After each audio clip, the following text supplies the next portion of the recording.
Bonjour, bonjour, voici quelques nouvelles de cette année 2024 qui promet d'être révolutionnaire ou en tout cas annonciatrice de bouleversements de certains secteurs de notre vie. C'est une année de transition et de transformation. Avant tout, je tiens à vous préciser que les transits planétaires indiquent des modèles énergétiques dans lesquels nous nous trouvons. C'est la façon dont on se sert de ces énergies qui leur donnera une forme qui permettra un type de manifestation ou un autre. Si nous leur résistons, notre vie risque d'être compliquée. Si nous écoutons notre intuition, tout en nous accordant à elle et que nous agissons en conscience, elles nous permettent de grandir et d'être davantage en harmonie avec soi. Voilà, ce petit point étant formulé, je vous propose de séparer l'année en 3 temps. Un premier temps de janvier à mars, où là nous avons un grand nombre de tensions potentielles. Pluton fait à nouveau son entrée en Verseau le 20 janvier. Il sera conjoint au Soleil et il formera un large carré à Jupiter. Il va fortement manifester sa nouvelle présence en Verseau. Eh oui, je vous invite à aller lire mon article sur mon site qui décrit tout ce que ce changement de signe implique en général et en particulier en fonction de votre ascendant. Vous trouverez le lien sous cette vidéo. Alors, l'année dernière, Pluton est entré en Verseau le 23 mars 2023, date à laquelle nous avons vu l'intelligence artificielle se déployer. C'est toujours intéressant d'observer ce qui se manifeste lors de la première entrée d'une planète lente dans un signe. Il y a fort à parier que ce qui nous semblait si incroyable en mars 2023, c'est-à-dire l'intelligence artificielle qui se déploie, nous semblera totalement banal à la fin de l'année 2024. Je pense à ChatGPT par exemple. Donc, quand Pluton rentre dans un signe, il y a toujours un événement marquant qui donne des indices sur l'énergie qui va se manifester. Ici, il semble clair qu'il va s'agir de technologies nouvelles. Nous pouvons facilement imaginer de grandes inventions pour les personnes souffrant de handicap physique par exemple, de déploiement de thérapies innovantes ou de nouvelles techniques en médecine, mais aussi dans d'autres secteurs. Le Verseau nous parle aussi des réseaux sociaux et de toutes les formes d'intelligence artificielle. Ce sont deux vagues, vous voyez le signe du Verseau, ce sont deux vagues qui symbolisent l'eau, mais aussi les énergies vivantes du cosmos. Vous verrez tout cela dans mon article, j'en parle beaucoup plus. Entre parenthèses, il reviendra en Capricorne du 2 septembre au 19 novembre, ce qui sera sans aucun doute les derniers moments où il va pouvoir terminer les nécessaires transformations du monde économique, mais aussi de certaines institutions comme l'éducation nationale, la justice et évidemment le patriarcat. Après le 19 novembre, il restera en Verseau pendant 24 ans. Le temps de transformer toute cette nouvelle façon de communiquer, de coopérer, enfin toute la symbolique Verseau. En février, nous aurons la conjonction de Mars à Pluton, ce qui indique beaucoup de puissance à notre disposition, mais qui, au niveau mondial, parle plus de conflit que d'apaisement. Il y aura aussi le carré d'Uranus à Mars, au mois de mars d'ailleurs. Il sera important de se connecter à la Terre pour rester en connexion à la nature et au présent, parce qu'il peut y avoir pas mal d'électricité dans l'air à ce moment-là. Alors, le deuxième temps de l'année, ce sera de avril à septembre, qui sera le temps des changements explosifs, surprenants, avec la conjonction Jupiter-Uranus qui aura lieu au mois d'avril. Il y aura aussi les éclipses du printemps et de l'automne. Ce sera l'occasion de quitter des situations qui ne nous conviennent plus. Ce sera vraiment l'occasion de se libérer, mais aussi d'oser voir plus grand dans notre vie. Il y a quelque chose qui parle d'expansion avec Jupiter. Et puis cette période, c'est aussi le moment de la première rétrogradation de Mercure qui aura lieu du 2 au 25 avril, de 27 degrés à 15 degrés du Bélier. Les rétrogradations de Mercure, il y en aura 3. Elles se feront cette année plus particulièrement en signe de feu. Et ça va nous permettre de réviser nos idéaux, de repenser notre façon d'agir. Et puis aussi de prendre du recul sur toutes les sollicitations et les informations qui vont fuser en tous sens et donc de mieux se recentrer par la suite. Je vais vous quand même donner les deux dates des autres rétrogradations de Mercure, donc qui auront lieu du 5 au 28 août, de 4 degrés Vierge à 21 degrés du Lion, et puis du 26 novembre au 15 décembre, de 22 degrés à 6 degrés du Sagittaire. Parlons un petit peu des éclipses. Elles se feront dans les signes du Bélier et de la Balance, dont les maîtres sont Mars et Vénus. Donc on peut imaginer que cette année 2024 est une année de rééquilibrage énergétique en ce qui concerne nos relations avec la vie, avec soi, avec les autres, mais aussi entre notre féminin et notre masculin. Et ce n'est pas sans nous rappeler l'affaire Depardieu qui a lieu en ce moment concernant les problématiques autour du respect du féminin.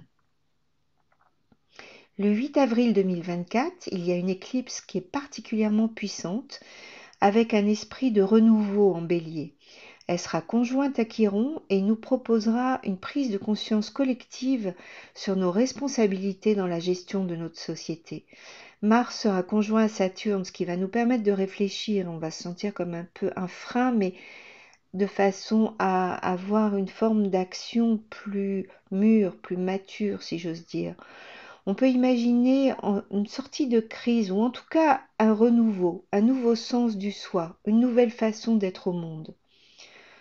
D'autant plus que c'est une période d'activité solaire maximale à ce moment-là. Il va y avoir beaucoup d'intensité de rayonnement et d'énergie, ce qui peut d'ailleurs affecter notre réseau électrique, magnétique, nos ressentis physiques aussi. Mais en tout cas, la lumière est plus intense et cela peut mettre de la lumière sur nos ombres ou nos blocages. Moi, j'ai l'impression que ça ressemble à un processus accéléré de guérison pour beaucoup d'entre nous. En tout cas, une porte est ouverte. Parlons un peu de la conjonction de Jupiter et d'Uranus en Taureau. Elle sera exacte le 20 avril 2024 à 21 degrés. Mais elle sera active du 20 mars au 20 mai environ. C'est un cycle de 14 ans et on en reparlera plus longuement lors d'autres vidéos, mais en quelques mots, elle nous indique en Taureau une grande volatilité financière. Vous voyez, avec aussi des exploits en termes de progrès scientifique qui sera démultiplié par la présence de Pluton en Verseau. Mais ça peut aussi indiquer des secousses terrestres, comme des tremblements de terre. En tout cas, au niveau individuel, il y a indubitablement une soif de liberté, une soif d'expansion. On a la possibilité de se délester des derniers bagages qui sont trop lourds. Évidemment, ça dépendra du secteur, c'est-à-dire de la maison dans laquelle se trouvera la conjonction. Mais en gros, c'est quand même une soif de liberté et d'expansion. Pour information, je suis allée voir un petit peu les précédentes conjonctions de Jupiter et d'Uranus. Alors en 1941, elle était en Taureau. Donc ça c'était l'époque de la Deuxième Guerre mondiale. En 1969, c'était en Balance, c'était les premiers pas de l'homme sur la Lune. En 1983, c'était un temps de la création d'Internet. Et puis en 2010, il y a eu la création de l'iPad. Et évidemment, ce qui est remarquable, c'est en 1789, la conjonction a eu lieu en Lion, avec Pluton en Verseau aussi, ce qui était la fin de la royauté. Donc, si on réfléchit un petit peu, le Taureau, la conjonction a lieu en Taureau, c'est le lien avec les ressources en général et donc avec l'argent et les finances. Donc on peut supposer la fin d'un certain type de finances et l'installation des monnaies complètement dématérialisées. Et puis on peut même imaginer que les talons or ne sera plus de mise. Enfin, je ne sais pas, je fais des suppositions. En tout cas, un nouveau monde s'ouvre à nous. Il y a aussi quelque chose en lien avec les territoires, évidemment, en 41. Voilà, mais j'y réfléchirai plus longuement et je vous en parlerai lors de cette conjonction. En tout cas, pour vivre au mieux cette conjonction et profiter de ses bienfaits, il est fortement conseillé d'être prêt à s'ouvrir à du nouveau, à changer son état d'esprit pour accueillir l'aventure et accepter l'expansion qu'elle nous propose. Et puis au mois de mai, nous avons Jupiter qui entre en Gémeaux, ce qui va créer une toute nouvelle atmosphère. Nous allons avoir beaucoup de sollicitations et d'innovations dans la transmission des informations, mais aussi sur la collecte des informations, leur traitement, leur analyse, leur partage. Notre esprit va être très alimenté, voire trop. Il va y avoir peut-être par moments trop d'informations. Il sera donc important de pouvoir s'autoriser à faire des pauses et à prendre de grandes respirations. C'est en tout cas une grande période d'innovation. Et puis, durant cette période, Neptune sera à 29 degrés du Poisson. Donc, c'est un degré, vous le savez maintenant, qui est dit anarétique. Autrement dit, c'est le dernier degré du signe. Et c'est aussi le dernier signe du zodiaque.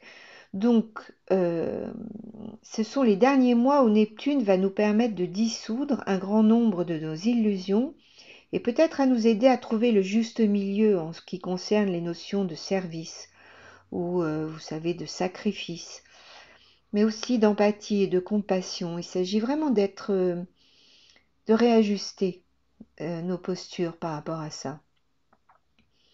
Le but étant de retrouver notre souveraineté spirituelle afin de se préparer à l'arrivée de Neptune en Bélier qui, lui, nous parlera d'initiation spirituelle, mais aussi de la nécessité d'être réaliste et sans doute de permettre une nouvelle forme de créativité. Alors, il y a aussi donc un troisième temps avec le carré de Saturne à Jupiter qui couvrira donc le dernier trimestre et l'arrivée définitive de Pluton en Verseau qui se fera avec une opposition à Mars. Donc Jupiter va former ce carré avec Saturne à partir du mois d'août, ce qui est un rappel de la conjonction de 2020, vous savez, au moment du confinement, où il y avait la conjonction Jupiter-Saturne-Pluton. Donc c'est un temps important car nous sommes testés sur ce que nous avons initié lors de la conjonction. Alors, cela dépend de chacun, bien sûr, mais si, par exemple, nous avions décidé de déménager, où en sommes-nous avec ce projet? L'avons-nous fait? Si oui, est-ce que nous sommes heureux des choix que nous avons faits? Est-ce que ça nous convient? Est-ce qu'on veut continuer dans cette direction ou en changer? Est-ce que, ou alors, est-ce que les choix que nous avions faits, ces envies de nouvelle vie, sont restés lettres mortes? Auquel cas, c'est le moment de passer à l'action, si nous souhaitons les concrétiser. Et puis, il va y avoir l'éclipse du 17 septembre qui sera conjointe à Neptune et qui nous parlera certainement de problématiques autour de l'eau et sans doute des problèmes concernant les migrants. En positif, c'est une magnifique énergie pour se connecter à une vision plus grande de la vie et pour se sentir connecté à de très belles énergies spirituelles. Et nous terminerons l'année avec la rétrogradation de Mars en décembre, le 6 décembre d'ailleurs, à 6 degrés du Lion, qui durera jusqu'en février 2025, en allant jusqu'à 17 degrés du Cancer. Cela va nous donner tout le temps nécessaire pour réviser notre façon d'agir et faire le point concernant la réponse à la question « Qui servons-nous ? Au service de quoi nous mettons nos actions ? Qui de nous décide ?» Et je trouve ça magnifique pour une année révolutionnaire de transformation, d'action, de nouveauté. Le fait de la terminer en prenant ce temps de réflexion autour de cette rétrogradation, c'est absolument parfait. En conclusion, moi je vous souhaite de très belles surprises et je viens de retomber là sur un texte écrit par Édouard Baird que je vous dis, parce que je trouve qu'il tombe parfaitement juste. Je vous souhaite de vivre une année secrète et éclatante, inattendue. J'espère votre enthousiasme, j'attends votre rayonnement.